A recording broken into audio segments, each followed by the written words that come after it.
Hello everyone, आइए समझते हैं गंगा नदी का प्रवाह क्षेत्र। तो सबसे पहले हम देखते हैं जो गंगा नदी है, एक उत्तराखंड में गंगोत्री ग्लेशियर है, वहाँ से एक नदी निकलती है जिसका नाम है भागीरथी नदी।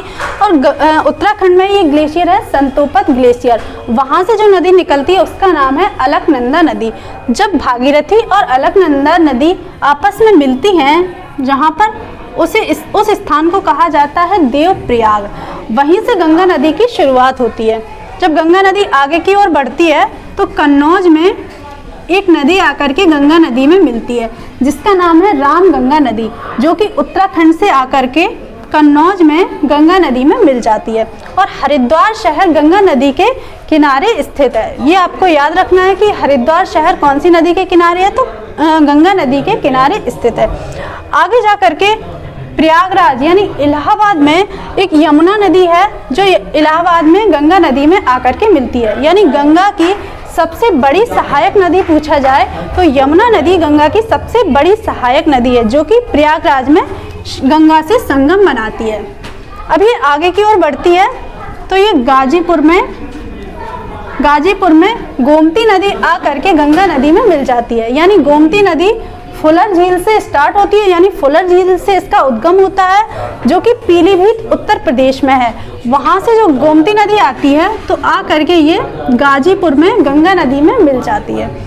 फिर ये गंगा नदी आगे की ओर बढ़ती है और छपरा में, जो कि बिहार में है, छपरा में घाघरा नदी आ करके गंगा नदी में मिल जाती है।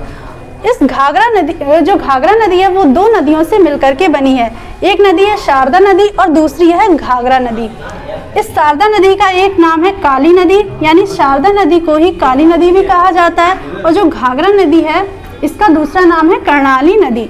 यानी काली और कर्णाली मिल करके आपस में घाघरा नदी का निर्माण करती है और ये घाघरा नदी आगे जा करके छपरा में गंगा नदी में मिल जाती है। तो ये आपको याद रखना है।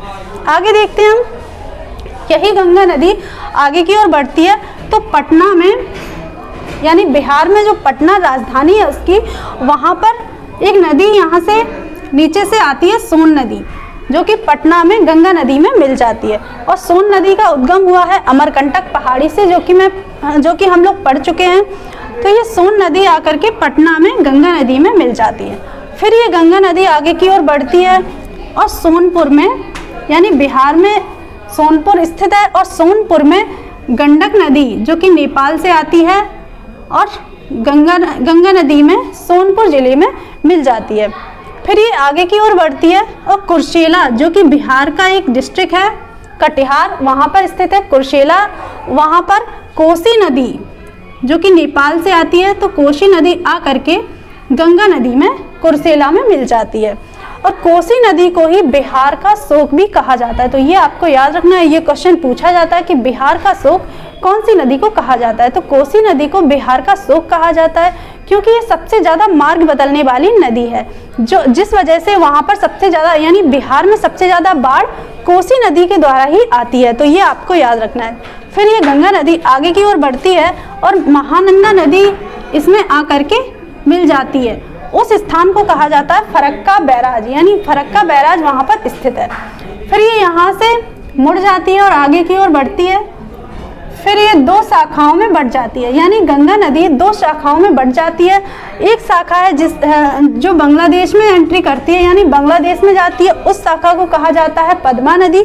और जो ये दूसरी शाखा है इसकी, उसको कहा जाता है हुगली नदी। और ये जो हुगली नदी है उसमें ये दामोदर नदी आकर के मिलती है, जो कि दामोदर नदी है वो छोटा नागपुर पठार, जो कि झारखंड में है, वहाँ से इसका उद्गम होता है और आगे जाकर ये हुगली नदी में पश्चिम बंगाल में मिल जाती है। फिर ये आगे की ओर बढ़ती है तो इसका नाम हो जाता है हुगली नदी, जो कि आगे की ओर बढ़ती है। अब हम यहाँ देखते हैं जो पद्मा नदी है, उस पद्मा नदी में एक नदी आकर के मिलती है जिसे जमुना कहा जाता है, और जमुना का ही दूसरा नाम क्या था, ब्रह्मपुत्र नदी। तो ब्रह्मपुत्र नदी यानी जमुना नदी आ करके पद्मा नदी में मिलती है। और एक और नदी है जिसे कहा जाता है मेघना नदी, जो कि बांग्लादेश से आती है। तो मेघना नदी भी आकर के पद्मा नदी में मिल जाती है, जिससे इसका नाम हो जाता है मेघना नदी। तो मेघना नदी आगे जा करके सुंदरबन डेल्टा बनाती है, और सुंदरबन डेल्टा जो कि दुनिया का सबसे बड़ा डेल्टा है, तो ये आपको याद रखना है कि कौन सी नदी बनाती है, तो ये गंगा नदी ही बनाती है, यानी गंगा नदी के ही ये बदले हुए नाम है। तो गंगा नदी सबसे बड़ा डेल्टा बनाती है जिसका नाम है सुंदरवन का डेल्टा, जो कि दुनिया का सबसे बड़ा डेल्टा है। तो ये आपको याद रखना है। अब हम देखते हैं इसकी सहायक नदियाँ, ये तो हमने देखी इसकी सहायक नदियाँ। अब जो हम इसकी सबसे बड़ी सहायक नदी है जिसका नाम है यमुना नदी। तो यमुना नदी यमुनोत्री ग्लेशियर से निकलती है जो कि उत्तराखंड में है। वहाँ से ये निकल करके प्रयागराज में संगम बनाती है गंगा से। तो यमुना नदी हम देखेंगे, यमुना नदी का दूसरा नाम है कालिंदी नदी। अब ये जो यमुना नदी है उसकी 3 सहायक नदियां हैं जो आपको याद रखना है, जो मोस्ट इम्पोर्टेंट हैं। तो यमुना की सहायक नदियां हैं चंबल नदी, बेतवा नदी और केन नदी। जो चंबल नदी है वो मध्य प्रदेश से निकलती है, जो कि यमुना की सबसे बड़ी सहायक नदी है। अभी ये क्वेश्चन पूछा जाता है कि यमुना की सबसे बड़ी यानी सबसे लंबी सहायक नदी कौन सी है, तो चंबल नदी यमुना की सबसे लंबी सहायक नदी है। और अगर पूछा जाए तो गंगा की सबसे लंबी सहायक नदी कौन सी है, तो यमुना नदी गंगा की सबसे लंबी सहायक नदी है, ये आपको याद रखना है।